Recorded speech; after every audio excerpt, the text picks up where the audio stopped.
Bonjour à tous et bon réveil avec Info Hebdo. Nous sommes le samedi 25 juillet de l'an 2020. À environ 8 mois de la présidentielle de 2021, les esprits s'agitent, se questionnent et prospectent alors que l'actuel président de la République, Patrice Talon, reste muet sur la question. De nombreux mouvements constitués de jeunes et de femmes exigent sa candidature en 2021 pour un second mandat afin de poursuivre l'œuvre salvatrice entamée et inachevée selon certaines langues. Dans le camp adverse, au sein de l'opposition, ça s'organise pour provoquer l'alternance en 2021. Un parti politique sera porté sur les fonds baptismaux et aura pour nom les démocrates. Pour un décryptage riche, intéressant ce samedi, je reçois pour vous, chers amis internautes, Distel Amoussou, il est consultant médias communication, président directeur général de l'agence de documentation, de liaison et des services spéciaux ADLSS. Il sera avec Stanislas Rumbedji, il est juriste internationaliste, il est l'un des porte-parole de l'Union sociale libérale. Jacques Bocor, rédacteur en chef de Matin Libre, est également sur ce plateau ce matin. Et le quatrième invité a pour nom Basile Thibozo, fondé et directeur général du quotidien béninois Le Challenge. Sans plus tarder, on les retrouve pour le décryptage. Alerte coronavirus. Attention, attention, le coronavirus se transmet très facilement et fait des ravages. Pour l'éviter, le port du masque de protection est obligatoire en tout lieu.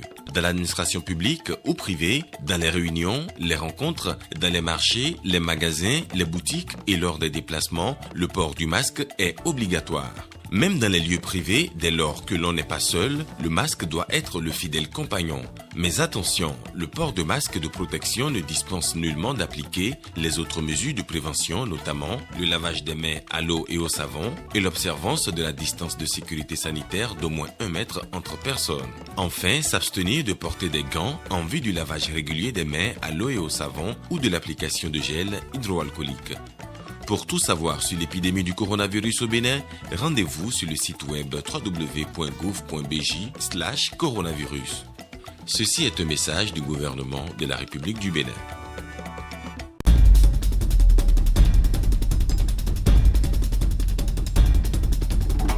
Le décryptage du jour, comme je l'annonçais à l'entame de cette émission, se fera avec vous, Distel Amoussou. Bonjour.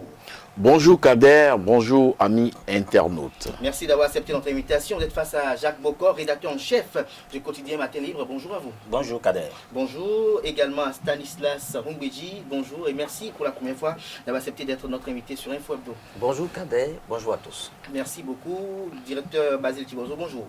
Bonjour, c'est un plaisir d'être ici.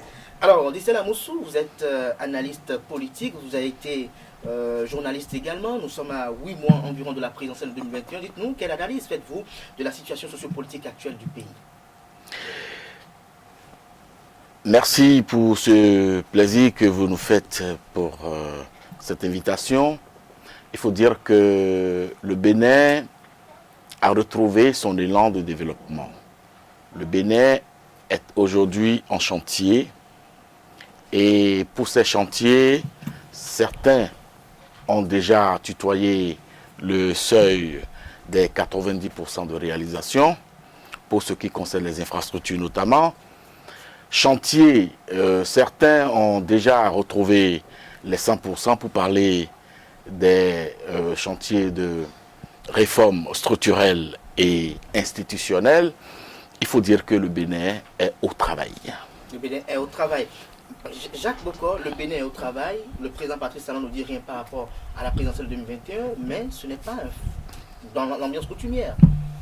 Tout à fait, c'est vrai.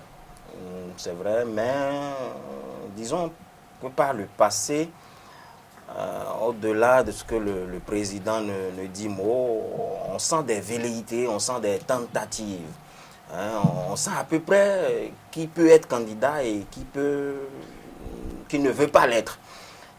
Mais vous avez dit à 8 mois. À 8 mois, si les élections devraient se tenir en masse, bien sûr. Mais quand on jette un coup d'œil dans la constitution révisée et dans le code électoral toiletté en 2019, les élections sont prévues pour avril et mai. Et il est bien inscrit dans ce code et dans cette constitution que le président élu prendra service vers fin mai, sinon début juin. Donc les élections, contrairement à ce que vous dites, sauf cataclysme, auront lieu à partir d'avril jusqu'en mai. Donc nous sommes à 10 mois de la présidentielle de 2021, si tout marche bien. Alors, le climat que nous observons, c'est un climat, je dirais, de crispation, d'incertitude, parce que on ne peut pas dire avec certitude, même au sein de la mouvance présidentielle, qui sont ceux qui peuvent démissionner, parce que, n'oubliez pas, on a vu un certain Pascal Irénée Koupaki, au temps de Yahi Boni, se séparer de lui, prendre cette distance et après se lancer officiellement dans la campagne. Mais on sent qu'aujourd'hui, que ce soit du côté de la mouvance ou de l'opposition, c'est un silence plat, à part un professeur d'université que tout le monde connaît, encore qu'il ne nous a pas dit officiellement qu'il est candidat. Donc, voilà l'état des lieux. Voilà l'état des lieux. Stanislas, dites-nous, est-ce que selon vous, le calme qui s'observe est dû au fait qu'il n'y a pas encore eu de mot d'ordre lancé par le chef d'État, Patrice Talon? Apparemment oui.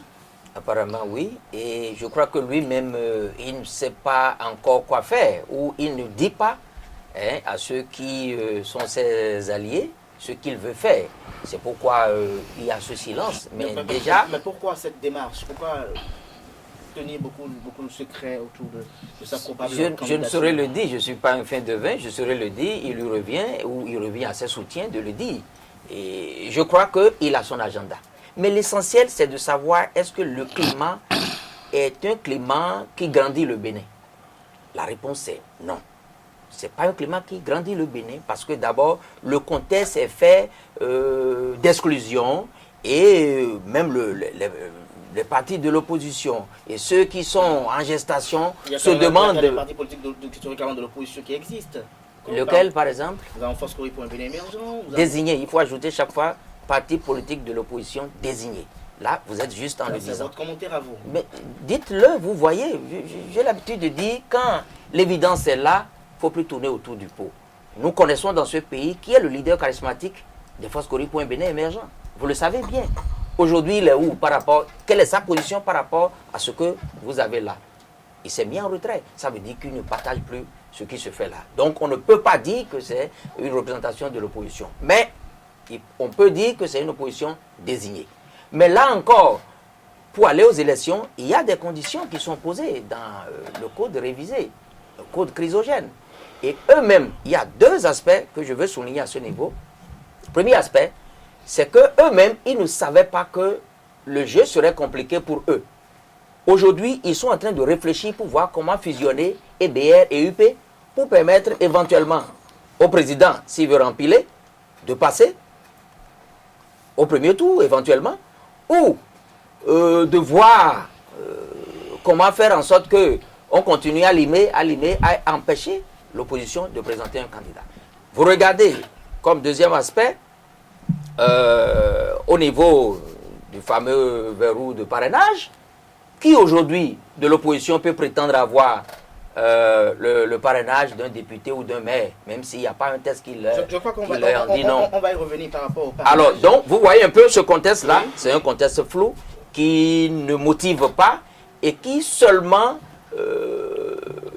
met en selle les obligés du pouvoir, ceux qui sont autour de ce que vous savez et qui sont motivés à vouloir que ça se perpétue. Alors, Basile Chigozo, Stanislas Mbouidi parle de contexte flou, il parle de dispositions chrysogènes, il parle de fameuses dispositions de parrainage. Vous avez suivi les interventions depuis que cette émission a démarré. Dites-nous, quelle est votre analyse de la situation? Merci beaucoup. Moi, je pense que tout est serein. Moi, j'observe une sérénité au plan politique. Moi, je suis certain que les élections auront lieu en 2021 et que par conséquent, les états-majors doivent se préparer. Il faut que les états-majors se préparent. Il faut que l'opposition sorte. Il faut qu'elle prenne le quartier. Il faut qu'elle anime. Pourquoi elle a peur? Moi, j'ai l'impression qu'on a inventé une sorte de peur artificielle pour justifier un climat chrysogène, un climat de peur, un climat de terreur, etc. Alors que fondamentalement, personne n'empêche personne d'évoluer. Moi, je suis très content qu'on ait dit qu'il y ait un parti démocrate qui soit en gestation. C'est une bonne chose. Il faut que le parti naisse, remplisse les conditions au niveau de la ministère de l'Intérieur et rentre dans la balance pour que le truc soit animé. Parce que fondamentalement, vous savez, le camp en face, le camp de la mouvance ne peut pas faire à la place de l'opposition ce qu'elle doit faire. L'opposition doit prendre toute sa place et animer le jeu politique, aller au fond, aller à l'attaque et bouger la ligne. Sinon, mais c'est une sorte de tapis rouge pour le président, sinon le candidat de l'opposition qui va venir faire ce truc-là. Moi, j'ai l'impression qu'on arrive à se faire peur, quoi, systématiquement. Parce que je ne sais pas pourquoi est-ce que, dans un contexte démocratique, on ne peut pas se lever, prendre des dispositions politiques, quand on est politique, et prendre des trucs là pour y aller. Démocratique, tout à l'heure, ça vous dit par là de contexte d'exclusion. Non, vous savez, ça là, c'est une affirmation. C'est une affirmation, parce que je ne pense pas qu'on ait exclu quelqu'un. Parce que l'exclusion, c'est par rapport à quoi? C'est par rapport à quoi? Est-ce que c'est l'exclusion par rapport au parrainage? Est-ce que c'est l'exclusion qui... Est-ce que c'est un empêchement de créer un parti politique? Non, puisque les LDS sont votés désormais. On a un cadrage politique qui révolutionne le système partisan, qui dit désormais, pour avoir un parti politique, il faut telle chose. Si ça fait et que ce n'est pas intégré, on peut affirmer cela. Voyez-vous? Donc je ne pense pas qu'on puisse se taire, qu'on ne fasse rien du tout, qu'on soit dans une sorte de dilettantisme et affirmer, bien torbi, que, eh bien, il y a crise, il y a terreur. Non, la terreur, s'il y a terreur, s'il y a crise, c'est parce que j'ai l'impression que les gens ont peur. Simplement peur parce que ça dit qu'on a du plaisir à se faire peur. Moi, vas-y, on n'observe pas une sorte de parti politique de gens capables de réagir et d'aller au front. Ouais, moi, c'est ce que moi je dis. J'avais envie de poser la question à Distel Amoussou qui brûlait envie de réagir tout à l'heure. Distel Amoussou, on parle de dispositions chrysogènes, on parle de parrainage, on parle de contexte d'exclusion. Nous sommes à environ 10 mois de cette présidentielle. Le chef de l'État, Patrice Talon, n'a pas encore donné un mot d'ordre. Au sein de la mouvance présidentielle, les députés, les maires, on n'entend rien de leur côté. Il n'y a que des jeunes et des femmes qui s'organisent pour exiger la candidature de Patrice Talon. Qu'est-ce que vous pouvez dire face à tout cet état de choses? Il y a quelques jours, j'étais dans le bureau d'un ami qui a affiché quelque part sur le mur: ici, je travaille, ne me perturbez pas. Point. Ici, je travaille, ne me perturbez pas. Point. C'est pour dire quoi? Pour dire que quand l'heure de travailler arrive, il faut s'y concentrer dans une certaine sérénité et dans un élan de progression. Le président, sinon le candidat Patrice Talon, avant d'être élu, a pris langue avec toutes les couches sociopolitiques de notre pays et se sont entendus sur les tâches à réaliser. Il a été élu président de la République. Il a commencé et il n'a pas fini. Il est en train de travailler. Et pendant ce temps, on lui demande de se distraire, de distraire son temps, de distraire sa concentration pour l'atteinte de ses objectifs qu'il a fixés avec le peuple. De quitter, n'est-ce pas, le contrat qu'il a avec le peuple et de venir parler d'autre chose. C'est ce qui explique sa sérénité, c'est ce qui explique son silence, qui perturbe d'ailleurs. Oui, ce silence perturbe simplement parce que nous avions l'habitude dans ce pays. Mais pourquoi ce même silence est observé au niveau de la mouvance présidentielle? C'est la rupture. C'est la rupture et je m'en vais vous l'expliquer. Souvenez-vous que dans ce pays, à chaque échéance électorale, les 12 mois qui précèdent, toute l'administration béninoise est bloquée. Plus personne ne travaille. Tout le monde est sur le terrain, dans des réunions politiques. Vous allez dans l'administration pour des services, vous n'avez presque personne pour répondre à vos préoccupations. Nous avons dit, sinon, les électeurs du candidat Patrice Talon ont convenu avec lui d'arrêter ça, de changer ça.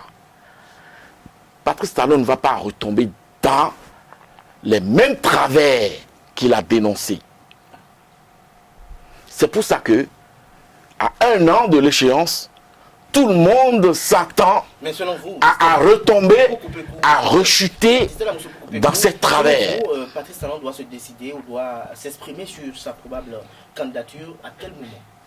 Écoutez, à la fin de son mandat, puisque son mandat court, puisqu'il a un contrat de travail, il a un contrat de développement avec les Béninois, pourquoi est-ce que vous voulez qu'il perde un pan de ce temps de travail à autre chose? Oui, je vous comprends. Et je comprends les Béninois qui forcent la baraque. Figurez-vous, dans l'administration, vous avez un contrat de 40 heures de travail par semaine. Combien sont-ils, ces agents permanents de l'État, à effectivement travailler les 40 heures par semaine pour le compte de l'État et pour mériter réellement leur salaire? Voyez-vous, nous trouvons toujours des occasions, des subterfuges pour gruger dans le temps contracté pour le travail et pour lequel on nous paye. Les Béninois payent Patrice Talon pour un mandat déterminé, bien fixe de travail.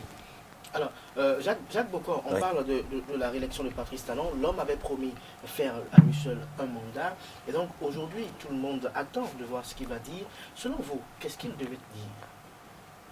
Non, et peut-être la question que vous m'adressez participe aussi du jeu. Est-ce que je dois être candidat ou je dois respecter ma parole? Je suis sûr que là où le président Patrice Talon est, il réfléchit beaucoup. Il réfléchit beaucoup parce que j'ai l'impression que les choses sont peut-être en train de le rattraper. Je ne suis pas dans sa tête, mais je suis en train de lire cela. Parce que c'est quand même la première fois, hein, depuis, disons, 90 au moins, qu'un chef d'État décide, hein, il prend l'engagement, prend langue avec les populations et dit, je ferai un mandat unique, un mandat de 5 ans pour montrer qu'il est possible de faire le job. Mais à l'exercice du pouvoir, on sent qu'on a envie d'y aller encore. Sinon, moi, j'estime que les jeunes dont vous avez parlé tantôt, qui ne sont que des griots... vous y voyez des griots ou peut-être... Absolument, absolument, parce que pour la plupart, et je mets au défi ces jeunes-là de me prouver le contraire, ils n'étaient pas là au départ. Quand Patrice Talon levait son doigt et parcourait monts et vallées, ils n'étaient pas là au départ. Mais ils ont compris quoi du mandat unique? Est-ce qu'ils savent... Mais il y a quand même de ces acteurs politiques qui déjà, à l'entame du premier mandat en 2017, disaient qu'il ne fallait pas faire un mandat unique. Non, il l'a dit. Il dit que lui fera un mandat de 5 ans pour montrer que le job est faisable. Et en 2016, le 14 mars, on l'a rappelé hier dans notre parution, il a signé un protocole d'accord avec 24 candidats à la présidentielle sur les 33. Ces candidats qui étaient réunis au sein d'une coalition dite coalition de la rupture.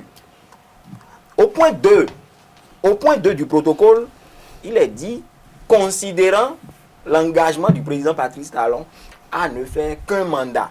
Donc, ça fait 2, c'est-à-dire le candidat était parti au départ sur la base du mandat unique, il a contracté un accord en mars, ça fait 2, un instant, il a été élu, il a prêté serment à Porte-Novo devant Dieu, les mânes des ancêtres et devant la nation tout entière. C'est une trilogie qu'il ne faut pas trahir. Donc aujourd'hui, c'est vrai, on peut dire qu'il y a un bilan qui est là, on peut le dire. Est-ce qu'il faut Maintenant, au regard de ce bilan... Merci de le reconnaître. Non, mais on ne peut pas... C'est être peut-être myope, malhonnête, pour dire que rien n'a été fait. Donc, il y a tout ça qui fait qu'aujourd'hui, le président aussi, on a l'impression qu'il hésite. On a l'impression qu'il hésite. Avant de revenir à Basile Tibozo, j'ai Stanislas Ngumbedi qui brûle d'envie de s'exprimer. Stanislas Ngumbedi, vous avez suivi tout à l'heure Dissel Amoussou qui parlait un peu des réformes qui ont été opérées sous le régime du président Patrice Talon. Tout à l'heure, Jacques Bocor en a également évoqué de façon sommaire et expéditive. Mais l'homme avait promis qu'il fera un seul mandat. Voilà la réalité des faits. Il y a eu un protocole d'accord qui a été signé avec la coalition dite de la rupture, qui s'est après effrité parce que les engagements n'ont pas été respectés. Aujourd'hui, on en est là. Qu'est-ce qu'il faut faire? Merci beaucoup de rappeler que les engagements n'ont pas été respectés avec la coalition. Donc vous voyez déjà le personnage. Les engagements vis-à-vis de la coalition. Oui. C'est une coalition de rupture. Donc voilà le personnage que vous venez bien de caricaturer. Il prend des engagements qu'il ne respecte pas. Vis-à-vis, oh mais laissez-moi, vis-à-vis de ses soutiens de première heure et vis-à-vis du peuple. Vis-à-vis des membres de la coalition, sont-ils encore en bon terme avec lui aujourd'hui? Ceux qui sont capables de l'aider, soit il les a mis dehors ou il les a mis en prison. D'accord? Dans cette coalition, vous savez que sans celui qui est venu, entre griffes, en troisième, sinon c'était le deuxième, qui est venu, Adjabon Sébastien Gerbin, il est où aujourd'hui? Formation politique là. Mais il est où? Non, ce sont des faits. Et tout Béninois en âge de voter l'a vu et le comprend. D'accord? Ils sont où aujourd'hui? Et vous avez vu comment on l'a évincé et sorti du pays. De mémoire d'homme, est-ce que vous avez vu les détections de drogue à la télé? Non, vous en avez vu depuis lors? Ça voudra dire quoi? Ça voudra dire... Laissez-moi parler. Si vous me posez des questions, laissez-moi parler. Laissez-moi parler. Laissez-moi parler. Il faut vous ramener. Laissez-moi parler. J'ai vu les autres intervenir tout à l'heure. Ok, allez-y. D'accord? Allez-y. Alors, ce conteste fait d'un personnage qui ne respecte pas ses engagements vis-à-vis de ses alliés et vis-à-vis du peuple, fait que s'il doit tenir ou ne pas tenir, là n'est pas notre problème, là n'est pas le problème de citoyen lambda. Mais quand vous parlez d'engagement, est-ce que les engagements que ceux qui étaient signataires de ce protocole d'accord de la rupture, est-ce qu'eux aussi ont respecté les engagements qui étaient mis? Mais dites-moi lequel des engagements dont vous avez connaissance qui n'a pas été respecté et je vous dirai alors ce qu'il en est. Vous ne pouvez pas le dire. Il était le métronome. C'est lui qui a la manette. Il est au pouvoir. Mais c'est lui qui est chargé de mettre en œuvre ce sur quoi ils se sont entendus. Il ne l'a pas fait. Ne revenons pas là-dessus. Maintenant, quand on dit que le mandat unique, il a dit ces choses, lui seul est responsable de ce qu'il a dit. Si c'est pour fanfaronner, le temps nous donnera de le savoir. Mais il a eu toutes les occasions possibles pour montrer que ce qu'il disait était faisable. Parce que vous avez vu son dialogue qu'il a organisé. Vous avez vu sa nouvelle constitution qu'il a fabriquée. Il pouvait y mettre, s'il avait les mêmes intentions, s'il était sincère, il pouvait y mettre ça. Parce qu'aujourd'hui, qui peut lui faire ombrage à l'Assemblée nationale? Personne. Il a toutes les institutions en main. Et je suis désolé parce que vous avez vu la restriction qu'il y a au niveau du monde des médias, de la liberté de la presse. Mais vous exprimez ici. Je m'exprime ici, mais je suis un peu peiné de voir quand même de grands acteurs de ce milieu, mais qui ne dénoncent pas les restrictions qu'il y a dans leur milieu. C'est sous ce règne qu'il y a beaucoup de fermetures d'organes de presse. C'est désolé de le dire, mais ce sont des faits. Ce sont des faits. Et donc, vous avez vu aujourd'hui comment la HAC traite les organes de presse. Je ne vois pas les patrons de presse dénoncer ces choses-là. Merci. Et je suis... Non, laissez-moi finir si vous voulez. Si vous voulez. C'est tout ça, c'est le contexte. Ça, c'est le contexte. Aujourd'hui, il n'y a plus d'organes critiques vis-à-vis du pouvoir. Vous êtes là, ici, vous êtes en train de critiquer. Et je vous remercie. Je vous remercie pour cela. Et on sera toujours ainsi. Basile Tibozo, vous avez suivi tout à l'heure Stanislas Ngumbedi qui a un peu essayé de vous toucher, d'aller de façon plus ou moins... Non, vous savez, dans un contexte de réforme, tout le monde s'adapte à la réforme. C'est le refus de réforme qui amène des contestations, et parfois inutiles. Lorsqu'un pays est malade, lorsqu'un pays est grabataire, lorsque tous les signaux sont rouges et qu'on a la chance d'avoir quelqu'un qui veut changer les choses, il vous donne la possibilité d'aller. Nous, au niveau de la presse, on a fait de la résilience. Ce n'est pas une capitulation, c'est de la résilience. Parce que des réformes qui sont en cours. Et les réformes doivent aboutir à des choses parce que, figurez-vous, tel que ça se passait avant, ce n'était pas totalement bon. Que des soldats sortent des magazines pour avoir des milliards, des millions de francs, ce n'est pas évident. Notre métier, nous connaissons plus que vous. Et les réformes qui sont en cours, on souhaite que ça aboutisse. Mais on n'est pas dans la résilience. On n'est pas de la capitulation, de la résilience. Vous parlez quoi des fermetures, des restrictions qui sont faites? Non. Je pose la question. Oui, pas moi. Vous avez dit tout à l'heure que vous savez, de l'extérieur, on peut appréhender que c'est des fermetures, des restrictions. Dans une façon verticale, vous ne pouvez pas le dire. Parce qu'il y a trop de choses qui relèvent des erreurs que les uns et les autres commettent, qui amènent à ce que... Vas-y, Tigo, on va revenir au sujet du jour. Non, ça c'est une parenthèse que j'ai ouverte pour ce truc-là. Alors, non, vous savez, moi j'ai l'impression qu'on fait de la fixation sur du nul, quoi. Et comme l'a dit l'autre, c'est qu'au lieu de travailler à concrétiser les grandes avancées de notre pays, on se plaint à faire de la diversion. Écoutez, à qui ça profite que Tsapati Talon ne soit pas candidat? Question. S'il décide de ne pas être candidat, ça profite à qui? Question est là. Et qui est de l'opposition, qui aujourd'hui est de l'opposition qui veut remplacer Tsapati Talon tout de suite, ici et maintenant? Où est l'opposition? Où est-ce qu'elle est? Où est-elle? On a dit qu'il y a plus d'engagement vis-à-vis des partenaires politiques, d'accord. Mais Koubaki est là. ABT est là. L'engagement qu'il a pris, c'est par rapport à eux.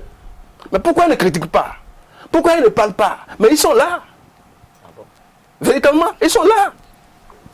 Oui ou non?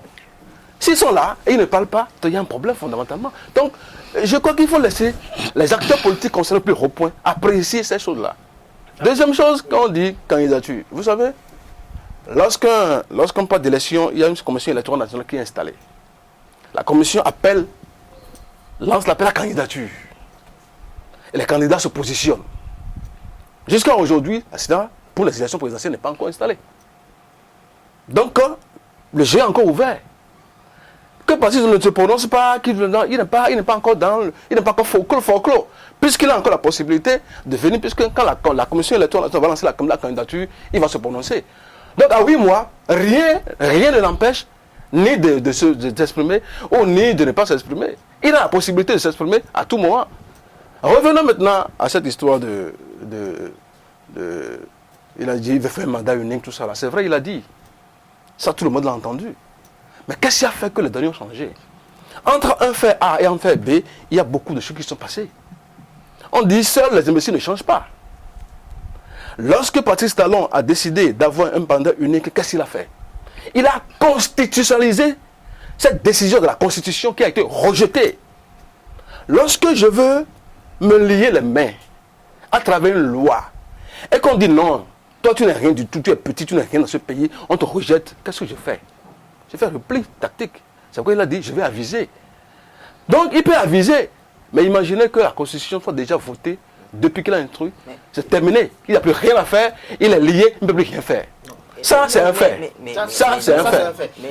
Maintenant, deuxième chose, non, je n'ai pas fini. Il ne faut pas qu'on perde de vue ces aspects-là. Parce que tous ceux qui parlent ont oublié cet aspect-là des choses. Et il est bon et juste de rappeler cela.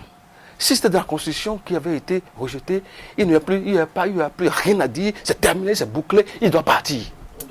Il doit partir. Mais vous allez rejeter, mais qu'est-ce que la personne fait? Quand on parle de j'aviserai, comment Patrice Talon l'a avisé dans le contexte actuel? Oui, moi j'observe tout ceci avec beaucoup de sourire. Parce qu'en réalité... L'intervention sur ce plateau? Non, le débat au plan national. Parce qu'en réalité, il faudrait qu'on se demande, c'est quoi un protocole d'accord politique? C'est des clauses d'entente consignées dans un document par des acteurs, appelés partis. Et c'est quoi un serment?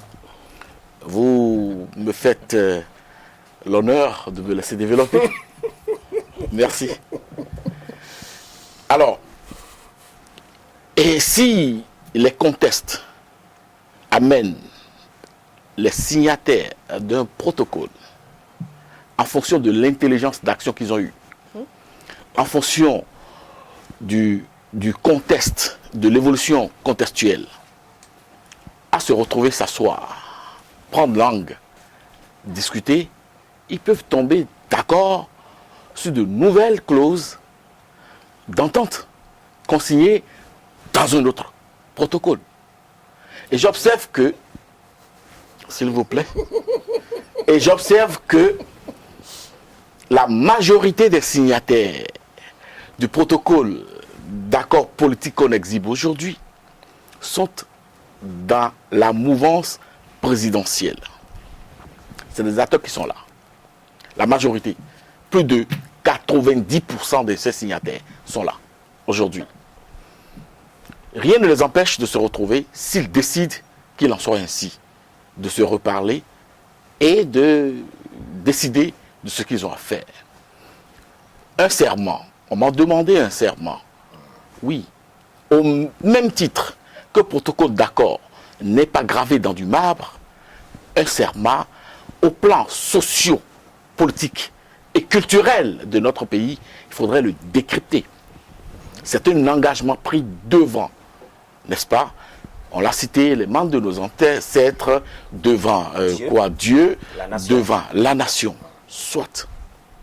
Mais dans notre contexte socio-culturel, il est établi que pour être chef de famille, pour la plupart en fonction de l'ère culturelle, être aîné ou pas.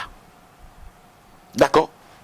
Il s'est trouvé, et il peut se trouver, que les dignitaires consultent les membres de nos ancêtres, les appellent, et que le choix se porte sur le cadet de la famille.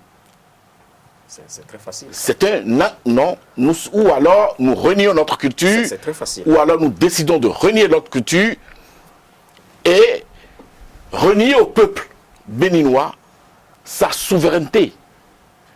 Parce qu'aucun serment n'est au-dessus de la souveraineté du peuple. Absolument, Ça, je suis d'accord. aucun serment n'est au-dessus de la souveraineté du peuple. Au-dessus de la souveraineté. Alors, Non, si, oui, Christelle, allez-y. je vais y arriver. Oui, allez-y. Lorsque j'en aurai fini, plutôt, lorsque je vous aurais dit ceci, tant que la souveraineté appartiendrait au peuple, tant que les signataires d'un protocole d'accord politique peuvent se retrouver et se reparler, décider à nouveau de l'orientation, du contenu de leurs accords, je crois qu'il faut laisser le président Patrice Talon travailler pour le reste du temps qu'il lui reste, pour son mandat, et de nous dire à la fin s'il est partant ou pas. Comme ça, nous allons reposer le débat. Non, Jacques Bokor, oui. ma question, Oui. puisque nous devons improviser un peu dans le débat. On parle de l'opposition tout à l'heure. Basile Thibault disait qu'on ne la sent véritablement pas. L'opposition politique aujourd'hui, à la une de Matin Libre depuis quelques jours, on note quand même qu'il y a en gestation un parti politique qui sera baptisé Les Démocrates. Oui. Mais dites-nous, est-ce que, selon les informations qui vous sont parvenues, est-ce que toute l'opposition s'y retrouve? Vous allez me reposer cette question au cas où je l'aurais oublié. Mais il est important de faire des rappels ici. Vous voulez faire des réajustements? Oui. Mais nous Parce allons que, essayer en fait, de progresser dans le débat. Il a été débusqué. Non, pas débusqué plutôt. serment. Il faut remettre les choses Il à a- l'endroit. il a été Il faut débusqué. remettre les choses à l'endroit parce qu'elles Selon étaient vous. à l'envers. Oui, Oui, je veux selon- parler du oui, serment. oui. Un serment, Oui. ça se prête, on l'a dit, devant j'ai cité une trilogie. Dieu, le monde de nos ancêtres, Et la nation. il est mis dans ce serment en cas de parjure. En cas de parjure, je dois subir les Cher ami. rigueurs de la loi. Ça veut dire Cher quoi? ami. Ça veut dire quoi? Si je vous ai posé la question, vous avez répondu. Est-ce que le serment est au-dessus moi aussi l'amabilité de la de souveraineté? Faites-moi aussi l'amabilité de. Jacques Bokor, Oui. vous l'avez dit, on comprend un peu votre... Oui, si les institutions fonctionnaient normalement, ça veut dire déjà que ça fait un parjure. Ce que j'ai dit devant tout le monde, je suis tenu de respecter. Si je ne respecte pas, ça fait déjà parjure et ça peut même aller à une destitution. si les institutions fonctionnaient normalement. Là, vous Je êtes ne, sur le non, non, relancement non, non, du non, je ne souhaite pas cela. Je vois. Je ne souhaite pas cela. Mais c'est qu'il faut contextualiser les choses. L'autre chose, je suis tout à fait d'accord avec lui. Il faut le reconnaître. Patrice Talon, depuis 2016, il s'est démarqué d'une pratique que nous connaissions. C'est un président qui ne va pas tout le temps sur le terrain. Sur le terrain politique ou sur le terrain... Il n'est pas dans le Il populisme. n'est pas dans le populisme. Merci. Quand bien même, il lui arrive d'aller tester sa côte. Non. Nous de voyons, prendre langue avec est-ce que vous les pouvez me Béninois. laisser? Non, non. Vous voyez S'il vous plaît. les attroupements de belles filles à Zongo lors des jours de vote. Des belles filles qui sont à Zongo. Des belles filles. Oui, et vous avez les attroupements. Est-ce que vous pouvez me laisser? Est-ce que vous pouvez me laisser? Moi, je suis un observateur et le journaliste aussi observe. Observe et c'est après Et je vois les Et que les filles sont belles. je vois le prototype C'est pas des belles femmes. de C'est pas de belles femmes. De belles filles. Non, je n'ai pas fini. Non, je n'ai pas fini. Non, je n'ai pas fini.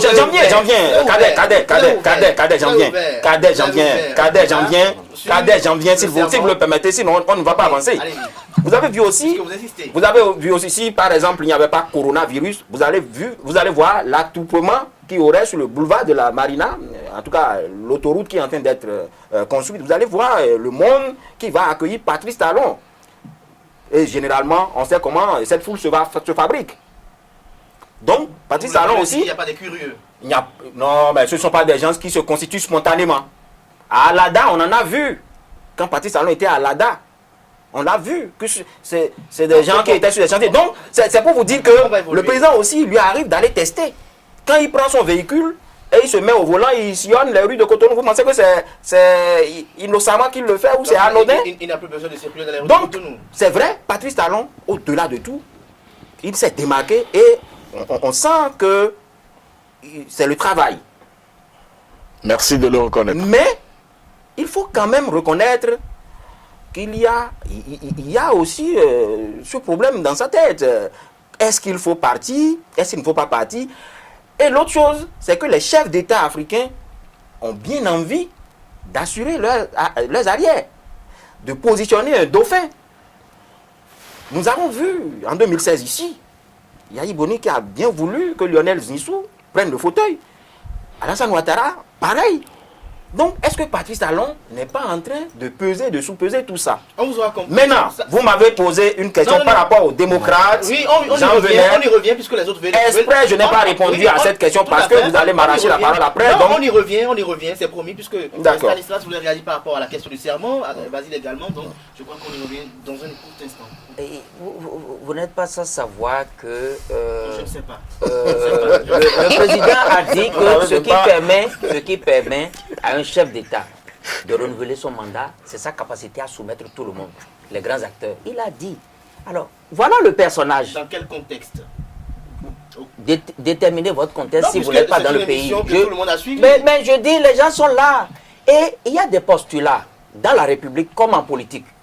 Et je constate que il y a des gens qui font tout pour soutenir tous les régimes. Ça veut dire que même si les choses se passent de travers dans leur propre maison, tant qu'ils ne sont pas concernés, ils applaudissent des deux pieds et des deux mains. Je suis désolé que des acteurs des médias ne soient pas capables de dire ce qui se passe en mal dans leur secteur. Ça, on apprend, c'est de fait. Autre chose, je veux quand même rappeler, ceci. Ici, je viens d'entendre qu'il y a eu un nouveau protocole entre les acteurs de la coalition. Qui a dit ça? Ah, mais en parlant qu'ils peuvent rebeloter, Il n'y a pas eu un nouveau. Non, mais alors, monsieur donc, Kader, notre invité, il a une façon de présenter les choses. Je veux ramener les choses à l'endroit. Ça veut dire quoi? Ça veut dire quoi? Le fameux Jamais Zéro de Patrice Talon, et a prêté un serment devant une trilogie, devant les membres de nos ancêtres, devant Dieu et la nation béninoise. Il a promis faire un mandat. Voilà le contexte actuel. Les jeunes suscitent sa candidature pour 2021. L'opposition à laquelle vous appartenez également s'organise. Dites-nous comment, au sein de cette opposition, vous organisez. Est-ce qu'au niveau du projet Les Démocrates, vous vous retrouvez? Non, l'USL au jour d'aujourd'hui ne fait pas partie de ce regroupement qui est Pourtant, en gestation. Ce regroupement, c'est la résistance qui avait vu le jour. à Oui, Diafa. la résistance n'est pas unique, elle est plurielle. Et chaque chapelle s'organise pour aller à la conquête du pouvoir. Mais il y a des préalables. Mais pourquoi chaque Il y a des chapelle préalables. s'organise pour C'est- aller à c'est- la conquête du pouvoir? c'est- Si c'est pour le même intérêt, pourquoi on ne se met pas C'est ensemble? c'est une démarche propre aux acteurs de l'opposition. Maintenant, si vous voulez en être un acteur, venez et on vous mettra au parfum de ces des tenants et des aboutissants. Mais je tiens à rappeler quand même, je tiens à rappeler qu'il y a des préalables. Le jeu démocratique, en fait, n'est pas comme on l'a conçu tout à depuis. fait. C'est par depuis. rapport au jeu Et démocratique par que rapport à je vous pose la cela, question. au jour Par rapport d'aujourd'hui, aux démocrates. les acteurs dont vous Par rapport aux parlez, démocrates, parce qu'il semble que vous ne voulez pas trop polémiquer autour, pourquoi l'USL n'est pas impliqué dans ce projet? je vous ai déjà répondu. Pourquoi polémiquer s'il y a des questions là auxquelles je dois apporter des réponses?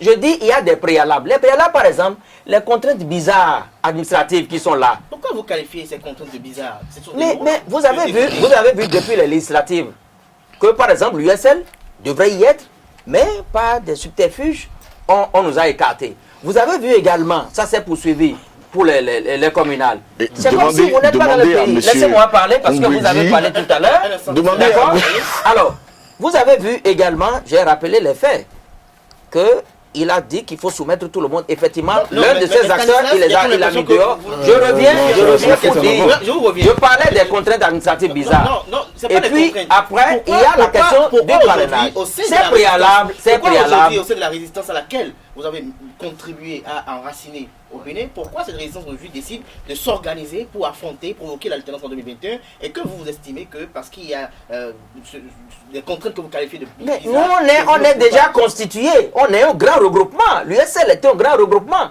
Pourquoi voulez-vous qu'on aille se fondre? Non, je vous ai dit, je vous ai répondu que au niveau de la l'USL est résistance, un grand- les composantes sont plurielles et s'organisent à leur façon. Alors, qu'est-ce que vous voulez? Qu'est-ce que vous voulez? Non, moi j'ai pas de. Alors, donc je vous ai dit ça plusieurs fois, mais vous revenez là-dessus. Non, ce qui est dommage, c'est que l'USL n'est pas administrativement constitué. C'est là le véritable problème. Non, ce qui est plus, êtes au ministère ce de qui est plus l'Intérieur? dangereux, Vous êtes ce au qui est plus ministère de dangereux, l'Intérieur? c'est que le président de l'USL est déchu de tout droit. On va permettre. Ça, il faut le dire. Parce que- Non, mon que- cher ami de l'USL, j'ai l'impression qu'il y a des préalables que vous ne maîtrisez pas. Parce que administrativement, l'USL n'existe pas. Après les élections Vous êtes au législatives, ministère de l'Intérieur? après les élections législatives, écoutez, la déclaration du ministère de l'Intérieur est une déclaration publique qui se constate dans le journal officiel. Ce n'est pas le cas. Deuxième chose, je dois dire qu'après les élections législatives, après le couac qui a été remarqué, c'est que tout le monde s'est mis au pas. Il y a eu de couac. Couac parce que les gens n'ont pas voulu, tout simplement. Tout le monde s'est mis au pas, n'est-ce pas? Il y a pas mal. c'est- SRE, Candidat Zanaï est devenu un parti politique, les FCB sont devenus un parti politique. Il n'y a que l'USL qui n'a pas voulu se mettre dans la dynamique. Et par conséquent, l'USL est en train de fonctionner de façon en singleton. Et par conséquent, l'impact politique que l'USL peut avoir aujourd'hui, il ne peut pas l'avoir. Même dans le démocrate, on vient de constater qu'il n'est pas dans les démocrates. Alors finalement, il est où? Ça, c'est une parenthèse que je... Pour montrer que l'un des FACAM, il faut poser des actes. L'un du GLOS, il faut poser des actes. La politique, c'est ça, ce n'est pas le bavardage. Ce n'est pas la diabolisation systématique. Il faut poser des actes. J'ai ouvert une parenthèse pour dire à M. Ngwedi que dans la presse aujourd'hui, vous parlez de musulmans, je suis d'accord. Mais c'est comme vous ne savez pas, il n'y a pas de 7 à 8 organes de presse qui appartiennent à l'opposition et qui fonctionnent tous les jours. Tous les jours, qui paraissent tous les jours. C'est pourquoi je vous dis, vous ne connaissez pas exactement notre maison. Donc n'allez pas trop là. Alors, pour revenir, pour revenir au serment. Quand on parle de la résistance, pourquoi selon vous, l'USL ne se retrouve pas dans ce projet? Ce n'est pas politique. Non, vous savez que l'USL a une démarche interne qui est totalement bancale. C'est que l'USL n'arrive pas, vous savez, l'USL aujourd'hui est en exil. Et il est déchu de ses droits. Et l'USL, en tant que leader déchu de ses droits, n'a pas voulu que quelqu'un d'autre prenne la tête de l'USL. C'est tout. C'est tout. Et ça, on le sait. Donc, M. Ngwedi, nous savons tout ça. Donc, ne dites pas autre chose. Vous qui êtes la décision de la Cour africaine des droits de l'homme et des peuples. Pourquoi de l'USL? J'ai l'impression que vous prenez l'USL. Mais c'est que le président de l'USL, le président de l'USL, non, la Cour africaine des droits de l'homme, non, attendez, non, n'a-t-elle pas donné une décision? Laissez tomber. Cette cour, la déclaration de Bénin, lui a déjà retiré ça, comme la Côte d'Ivoire, même la Tanzanie, qui a Brist, Arusha, le coup, a retiré à cette cour-là. Alors, vous avez vu depuis, le président, avant son arrivée, il a dit quoi? Quand on ne respecte pas les décisions de justice, non, c'est pas on transforme l'État en un État voyou. Vous le savez. Il voulait parler du serment. Le serment qui doit avoir une affirmation ou un respect trilogique. Les membres de nos ancêtres, Dieu, et puis la nation. Mais écoutez, laissez la nation juger en 2021. Très bien. Laissez les membres des ancêtres punis par ces talons en 2021. Et laissez le peuple, la nation, et le troisième c'est quoi? Dieu juger en 2021. Merci. Et par rapport au parjure, le parjure n'est pas établi parce qu'en 2021, Patrice Talon n'a pas dit qu'il est candidat en renonçant à ce qu'il a dit. Par conséquent, il faut que nous fassions raison garder. Il faut que nous fassions attention. Alors, c'est ça que je voulais souligner. De façon cohérente dans le débat. Dans le débat. Jacques Bokor, depuis la semaine dernière, à la une de Matin Libre, on voit de temps à autre des exclusivités sur la constitution de ce parti politique, les démocrates. Tout à l'heure, entendre le porte-parole de l'un des porte-parole de cette formation politique. Non. L'un des forces porte-parole de l'USL,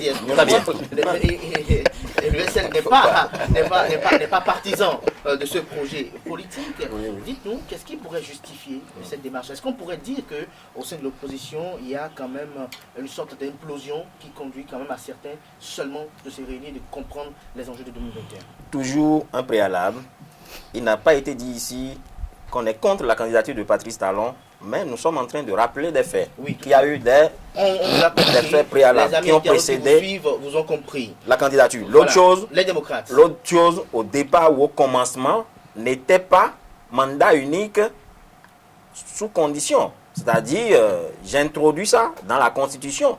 Et si je n'arrive pas à l'introduire, je ne ferai plus le mandat unique. Ça, donc il faut restituer les faits. Jacques, si vous permettez, il a eu la possibilité de réviser. Pourquoi il ne l'a pas mis? Les gens l'oublient. Il faut le faire pour en venir aux démocrates, je vous dirai que ça se passe comme ça depuis 1990. Un chef de l'État vient, il édite ou imprime sa marque et les acteurs politiques comme des mouches sur du sucre. Allez, chacun y va selon ses intérêts. Et les frustrés, les déçus, oui, il se constitue, si ce n'est pas alliance, c'est que ces grands ensembles, on en est là. Depuis 1990, c'est la même chose. Quand Soglo est venu, on a créé la RB. Et on a dit que si vous n'êtes pas de la RB, vous n'aurez pas certains avantages. Des gens ont fait. Kérékou est venu, on a fait, comment on appelle cette coalition-là, qui a fini par disparaître. J'oublie le nom. UBF. Après, il y a eu est venu FCBE. Voilà. Bref, Patrice Talon est venu. Il a fait UP, voilà. BR. Les démocrates, c'est quoi? Qui en est à la base? Non. Selon les informations, c'est que c'est pluriel. Et les démocrates ne peuvent qu'être le réceptacle. Quelqu'un m'a dit que c'est le regroupement du sol de l'opposition. Jacques Bokor, qui en est à la base? Nous avons vu à la manchette de Matin Libre, on a parlé de Nicéphore Soglo et de Thomas Bounier. Bon, Nicéphore Soglo, il a démenti systématiquement. Bon, il a démenti au départ, parce que le dernier démenti, c'est un vieux truc que les gens ont réchauffé. Il l'a dit, on l'a eu au téléphone. Il a dit il s'étonne que les gens reviennent sur l'ancien démenti. Les gens, je le cite, les gens peuvent créer leur truc, ça fait leur problème. Fin de citation. Les gens peuvent créer leur truc, ça fait leur problème. Et il dit, par la suite, à leur âge, c'est-à-dire son âge et l'âge de maman, Rosine Soglo, ils ne doivent plus être dans ça. Ils ont décidé de passer. Voilà. Ils ont passé la main à la jeune génération. Ça veut dire quoi? Il n'a pas, quand on lit bien, il n'a pas dit je ne suis pas mêlé. il n'a pas non plus dit je ne suis pas à l'arrière-cour. Ils peuvent être membres d'honneur. Laisse libre le suspense. Pour que d'autres prennent le devant. Nous sommes en train d'apprendre que c'est soit entre Nouri Machadé et Mondete. Bon, qu'à cela me tienne. Et Thomas Boniaï, il joue quel rôle, monsieur? Il doit être à la présidence d'honneur aussi, membre d'honneur. De toutes les façons, que les démocrates naissent, ça va participer à l'animation de la vie publique ou politique. Moi, je pense que, je n'ai rien contre, mais qu'est-ce qu'il faut souhaiter? Il faut souhaiter qu'il tire leçon.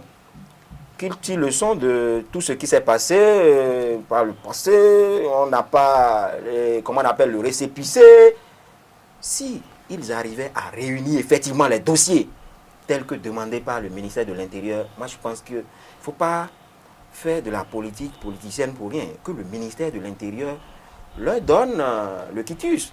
Parce que le grand frère Basile a dit quelque chose à l'entame. Patrice Talon n'a pas interdit à l'opposition d'animer la vie publique ou politique. Mais il faut aussi le reconnaître. Lorsque vous n'avez pas, disons, cet apparat, lorsque vous ne faites pas partie d'un parti politique ou d'une organisation, il vous est difficile aujourd'hui d'aller manifester ou bien d'aller organiser un événement. Même si vous l'avez, c'est difficile parce que vous demandez une autorisation à une mairie aujourd'hui, vous savez comment ça se passe. Soit on dit, vous ne pouvez pas tenir cette conférence de presse, pendant que dans le même temps, il y a des jeunes qui disent Patrice Talon 50 ans, Patrice Talon 100 ans.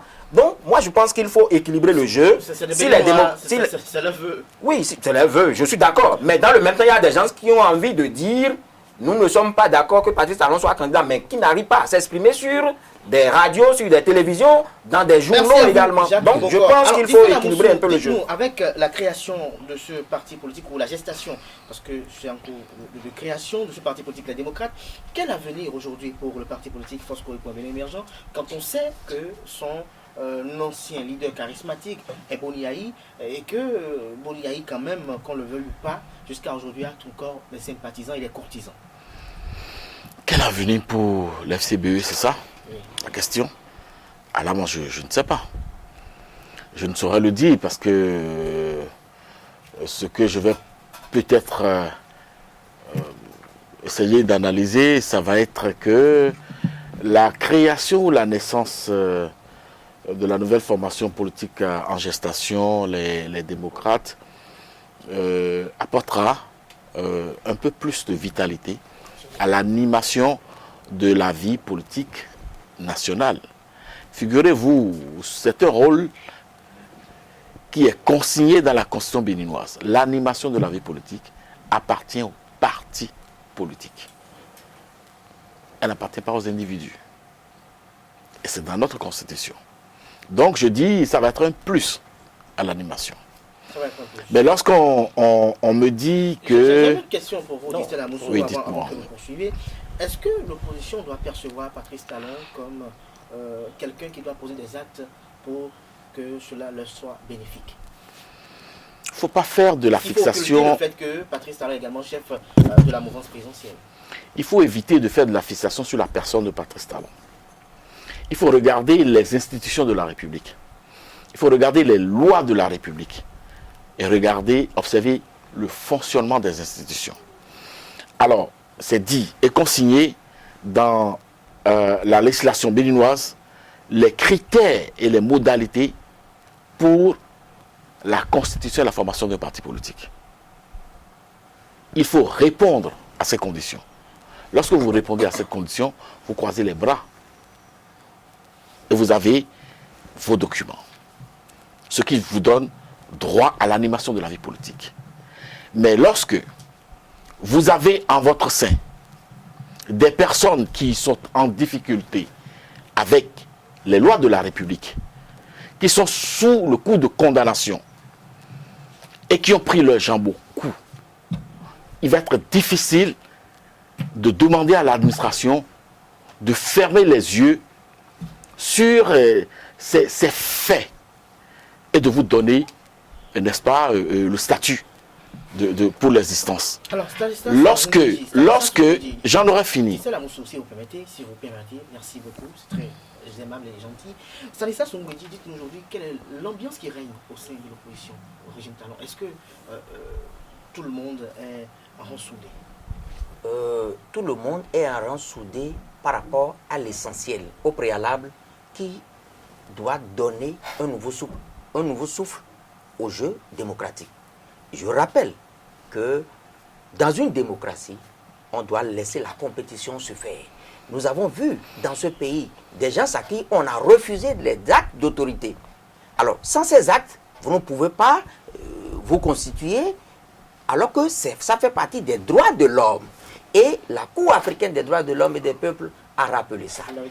Je le rappelle parce que les gens font sciemment en ne reconnaissant pas ces choses et qui, pourtant, font de l'exclusion. Quels sont les rapports aujourd'hui de l'USL? Quels sont les rapports aujourd'hui de l'USL en tant qu'avec les autres parties prenantes de l'opposition? Est-ce que l'USL est restauré l'espoir? Est-ce que ça va bien? Est-ce que l'USL et l'ancien président Thomas Bonnier, ça va bien? Est-ce que l'USL est récourité? Est-ce que ça va bien? L'USL est en bon rapport avec tous les acteurs de l'opposition.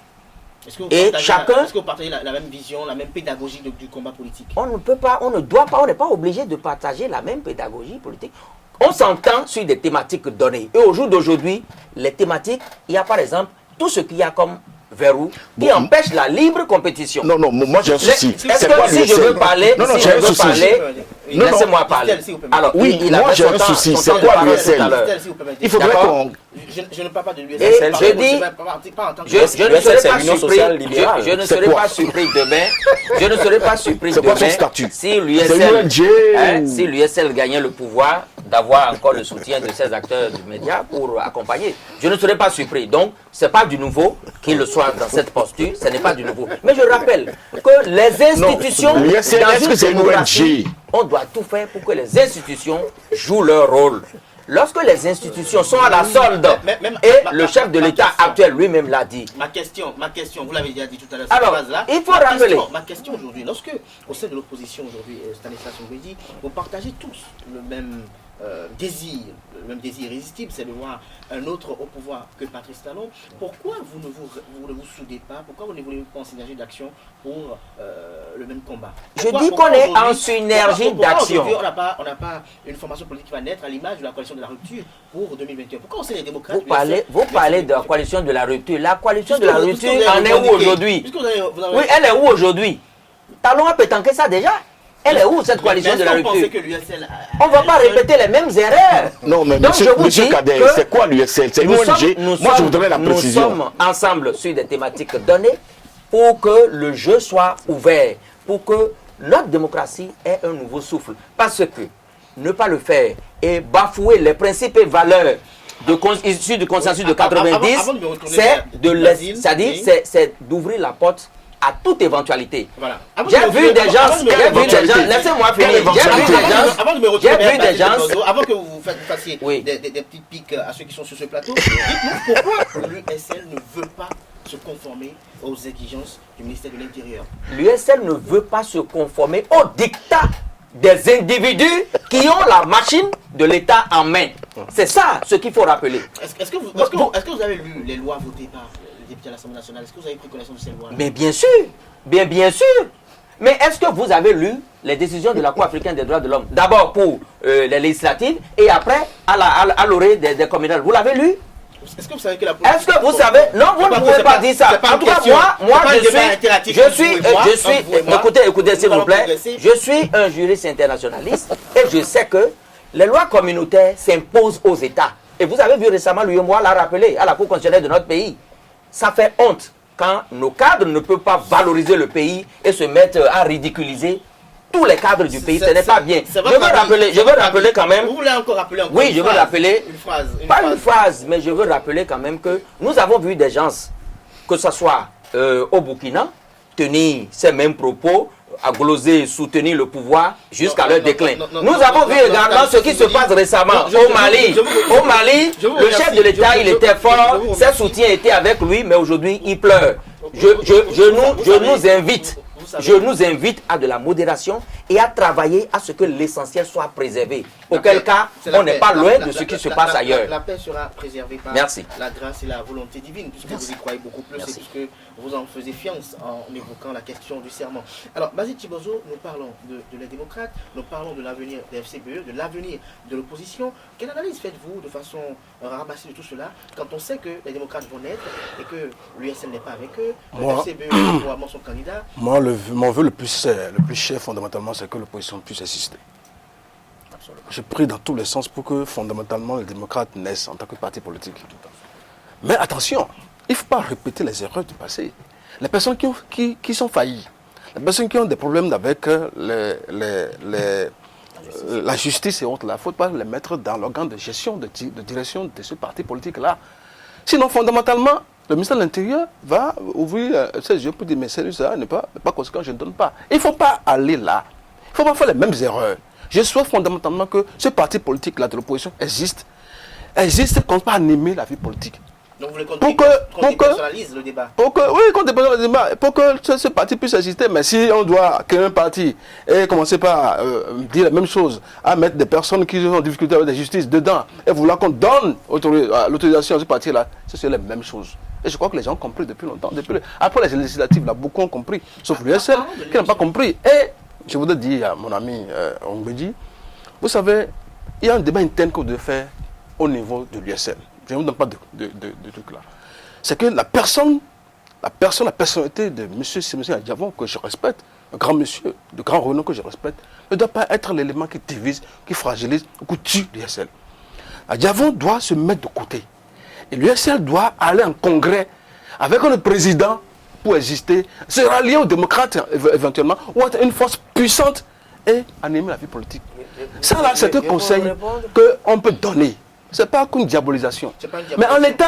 en l'état tel que vous parlez, ça ne peut jamais fonctionner. Mais ils le Non. savent, alors, ils le savent. Ouais, La vous présidentielle de 2021, devez savoir plus que tout le monde ça. Le Ils le savent. parrainage est un Alors, facteur déterminant. Le donc, parrainage est un facteur quand on dit déterminant. ça, Le parrainage est un facteur déterminant. Nous avons Joël Frédéric Aïvo, sa candidature est annoncée et il ne se Oui. passe pas de jour où on ne le lise pas sur les réseaux sociaux, sur la toile, des articles qui vantent les mérites ou les qualités de cet universitaire. Dites-nous, selon vous, est-ce que Joël Frédéric Aïvo pourra franchir, par exemple, ce cap? non, vous savez, quand on parle de Joël Aïvo, c'est un ami.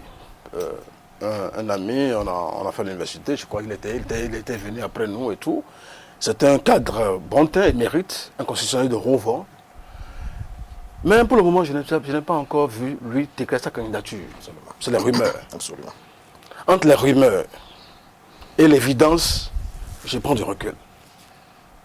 Entre la rumeur et l'évidence, je prends du recul. Mais si, là je suis dans l'hypothèse, si éventuellement Aïvo est candidat, il est libre d'être candidat, s'il y a les conditions. Il est libre d'être candidat. Et s'il est candidat, quel impact cette est-ce candidature que sur la pourrait avoir? disposition du code électoral actuel, il remplit les conditions pour être candidat? La question est là.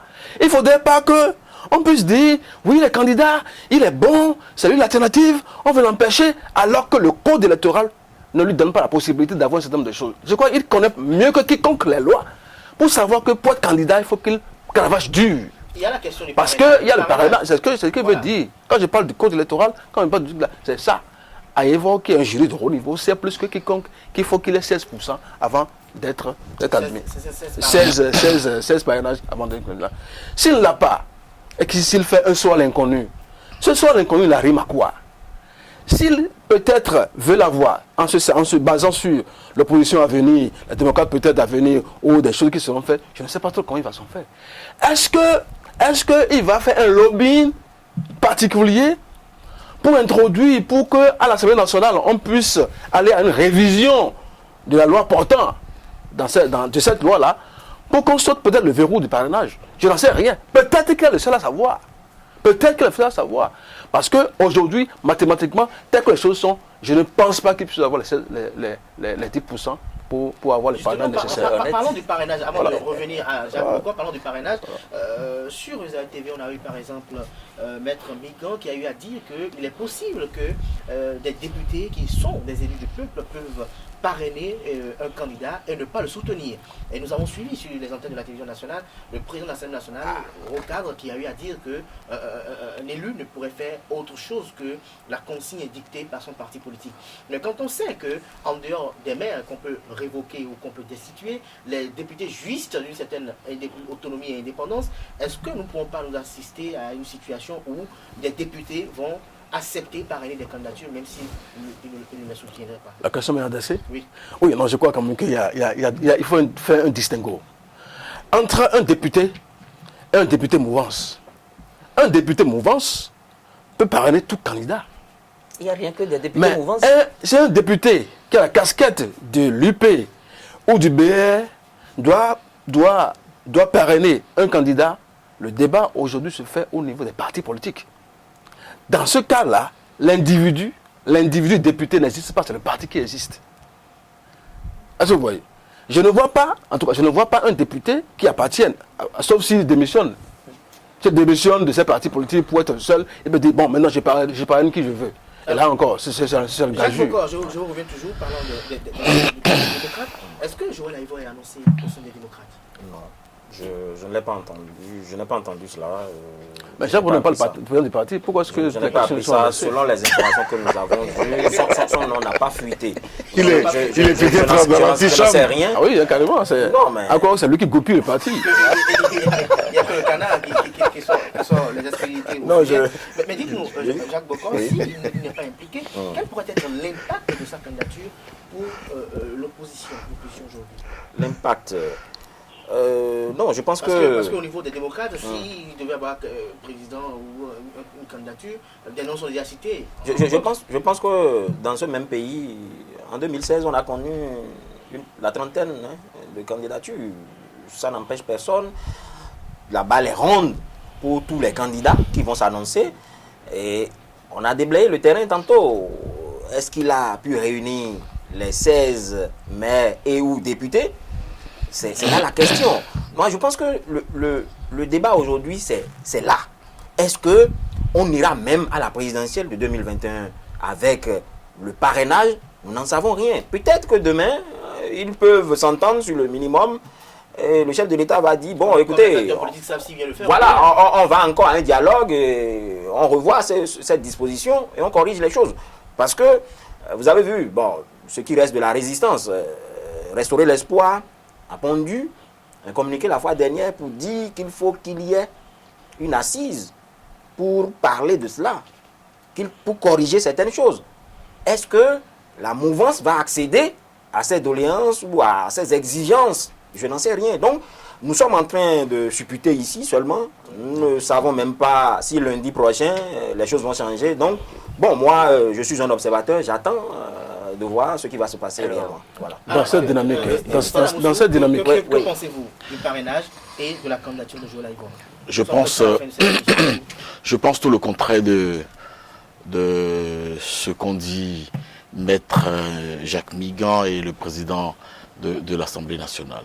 Moi, je crois qu'au regard des dispositions légales dans notre pays, de notre législation, les députés sont les députés de la nation. Un député est un député élu par le peuple béninois. Dès lors qu'ils ont été élus, qu'ils sont devenus députés, ils n'appartiennent plus à leur parti politique ni à leur circonscription électorale. Ils appartiennent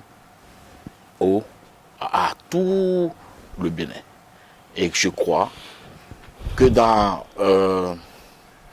un climat vraiment démocratique, il faudrait pouvoir laisser la liberté à chaque député qui est un élu de la nation, un député, un élu de la nation, n'est-ce pas? Il peut être élu à Tchoumi et venir défendre un dossier préoccupant au niveau de Djakotomé, parce qu'il a compétence nationale. Et je crois qu'à partir de ce moment-là, il serait souhaitable que les députés ne soient pas liés, n'est-ce pas, à l'hégémonie de la fonctionnalité de leur parti politique. Ça, c'est l'idéal. Qu'il faudrait qu'ils aient, n'est-ce pas, la possibilité de parrainer toutes les candidatures d'où qu'elles viennent. Ça, c'est mon point de vue. Par rapport à Joël Aïvo, c'est un grand ami. C'est vrai, il m'a jamais dit qu'il était candidat. Oui, c'est vrai que j'observe qu'il est en train de faire le plus difficile, le plus dur, pouvoir conquérir l'opinion. Et je crois que sur Sambi, il est en train d'engranger la soixantaine déjà. Et donc le combat au niveau de l'opinion, je crois, se mène bien à son niveau. Mais à aucun moment, il m'a dit qu'il était candidat. Et je ne sais pas quelle disposition il serait en train de prendre pour pouvoir répondre, n'est-ce pas, aux exigences de la loi en vigueur dans notre pays actuellement. Lui, qui est un constitutionnaliste de haut vol, comme l'a dit Basile. Alors, Stanislas Mbouidi, que pensez-vous de la probable candidature de Joël Frédéric Aïvo? Il est un citoyen, il en a le droit, il en a la compétence, alors il lui revient de se doter de l'organisation qu'il faut. Mais au jour d'aujourd'hui, il y a des bizarreries administratives que j'ai rappelées tout à l'heure. Mais l'information que je vous apporte, vous savez laquelle, c'est que le chef de l'État actuel, avec ses partisans, ils se sont retrouvés dans un sac de cul. Et donc, ils cherchent à en sortir. Cul de sac. Ah oui, cul de sac. Et ils cherchent à en sortir. En quoi faisant? Parce que ils ont mis une fois encore des bizarreries dans le code qui veut qu'il y ait... Mais oui, eux-mêmes, ils ont mis... Bon, attends, vous avez vu ce qui s'est passé lors des communales? Lorsqu'ils ont senti que les choses risquent de les échapper sur le terrain, qu'est-ce qu'ils ont fait? Ils sont allés rapidement à l'Assemblée. Attends, faut pas me Ils sont allés à l'Assemblée. Non, mais ils sont allés rapidement là-bas, aller rattraper le tir comme si c'était dans une épicerie. Ils s'apprêtent encore à y aller. Écoutez-moi, s'il vous plaît. Ils s'apprêtent encore. Il vaut mieux en rire parce que à vouloir, on risque de constiper. Alors, laissez-moi finir. Laissez-moi finir. Oui, je vous réponds. Donc, ils s'apprêtent. Qui est membre, je dirais, de façon voilée de l'opposition, si on peut le dire ainsi. Il vous l'a dit? Il est critique. Il est critique. Quand on voit ses déclarations, quand on connaît un peu ses amitiés avec certains qui l'ont... Il a des amitiés avec tous ceux qui sont au pouvoir. J'espère qu'avant la fin de cette émission, vous allez me dire ce que c'est que laissez-moi parler. Jusque-là, je ne sais pas si c'est... Donc, il s'apprête encore. Oui, je parle. Est-ce que on pourrait assister lorsque Joël Aïvo va officialiser sa candidature? Est-ce qu'on pourrait voir Stanislas Mbouidi, porte-parole de l'USL, dire voilà une support? On n'en est pas encore là. Je vous parle de bizarrerie, mais vous ne voulez pas écouter. Attendez. Il y a dans le. Je vous réponds. Attendez, vous allez comprendre. Écoutez-moi seulement. Il s'apprête à aller encore à l'Assemblée. Écoutez-moi, s'il vous plaît. Il s'apprête à aller encore à l'Assemblée parce que, au niveau du code, il y a la question de vice-présidence. D'abord, si l'UP doit choisir un candidat et vice-présidence, si BR doit choisir un candidat et vice-présidente, ils ne savent pas comment s'en sortir. Donc, ils s'apprêtent à aller là-bas pour corriger. Attendez, vous allez voir. Moi, je suis un acteur politique, à votre différence. Je suis un acteur politique. Donc, vous donnez des propos politiques. Et je vous dis, attendez un peu. Le chef de l'État, il pensait bien faire en goupillant le jeu, en faisant des règles bizarres, mais il se rend compte que ces règles veulent le rattraper. Parce qu'il ne peut pas, s'il dit qu'il veut aller, s'il veut rempiler, il a besoin d'aller choisir un vice-président. La bizarrerie, là, c'est l'USL. Mais laissez-moi. Vous voyez que... C'est quoi l'USL? Je veux le répondre. Je crois que nous sommes presque à la fin. Si vous voulez, je vais lui répondre. Non, nous sommes à la fin de cette émission. Dès que vous allez descendre dans les minutes qui vont suivre... Mais vous me permettez de conclure? Vous me permettez de conclure? Il a une conclusion rédigée, donc laissez-le. Non, mais pas du tout. Oh là là, pas du tout. Alors, je vais vous dire... Non, ne tout pas. Je vais vous dire, je ne serai pas surpris que mon ami Distel d'ici là se mette à défendre les couleurs de mon parti. Ce serait quand même un acte. Vous avez déjà... de sa part. Mais je veux dire que tous les acteurs doivent jouer un rôle. Tous ceux qui ont déjà 18 ans Tu peux te tailler, doivent hein. se dire, dans le contexte actuel, comme l'a dit France Fanon, chaque génération, dans une relative opacité, doit découvrir sa mission, l'accomplir ou la trahir. Il nous revient, en tant que Béninois, de nous battre pour que les béabas de la démocratie renaissent, pour que les béabas de l'état de droit renaissent. Parce que, pour que demain on s'en prenne à un Bazi Chibozo, c'est vite fait. Aujourd'hui, il n'est pas dedans et il pense que le jeu est bon. On vous a compris. Mais demain, vous allez voir. Merci pour vos interventions, quoique très intéressantes et très Merci, amusantes. merci J'allais dire, beaucoup, merci beaucoup. d'avoir Parce que le fait votre contexte est très invitation. stressant. Jacques Bogo, très rapidement, un mot pour clore ce débat. Donc, C'est les faits qui t'ont rabaissé. que tout se passe bien. Moi, vous voyez, c'est un plaisir de venir écouter diverses opinions. Et quand ça se passe comme ça, vous voyez. C'est l'expression de la liberté. Absolument, de et presse également. c'est tout ce qu'on peut souhaiter, que le jeu soit ouvert, Tu et insistes que la tellement. balle soit ronde pour tout le monde. Et vive l'indépendance. Vive l'indépendance. Alors, Dissel Amoussou, Non, je vais dire avant, n'est-ce pas, de dire ma part de conclusion pour cette émission, dire qu'il y a effectivement bizarrerie. Bizarrerie, c'est que... Heureusement que la chaise est remontée maintenant. Est-ce que j'ai toujours la parole? oui, Oui, comme d'habitude. non, Stanislas, s'il vous plaît. Et lui, mais il m'a empêché tout à l'heure de parler. Mais que voulez-vous? C'est le jeu, il le sait, c'est le jeu. C'est le jeu. La bizarrerie, c'est que vous prononcez sur ce plateau, je crois, des sigles, L'Union sociale libérale. USL, et que vous ne me dites pas, Les frères siamois. vous ne me dites pas si ça essaie d'une ONG ou... Nous sommes pris par le temps, Dissel Amoussou. Alors, dites-moi, dites aux amis internautes, l'USL, ce que c'est, afin que nous puissions... Donc vous opiner n'êtes pas dans là-dessus. le pays, donc vous ne savez pas. Alors pour finir, c'est vrai que c'était une préoccupation pour moi. C'était une préoccupation pour moi parce que nous connaissons les partis politiques dans le pays, et réglementairement constitués. Alors, on vient sur ce plateau Laissez la soeur récépissée. évoquer, ben c'est tant mieux. Voilà. Donc c'est un parti politique. Ben, Si répondez vous le donc à sa- ma question. Si vous ne le savez pas, Répondez à ma question. Comme si vous ne le saviez à pas. vous, Dissel Amoussou. Je vais dire aux Béninois, Vas-y, de continuer à croire, n'est-ce pas, au développement du Bénin. Nous pouvons, nous y sommes. Les chantiers sont là, visibles. Aujourd'hui, la mobilité à Cotonou donne du plaisir. La mobilité à Porto Novo donne du plaisir. À Lokossa, c'est pareil. Et je crois que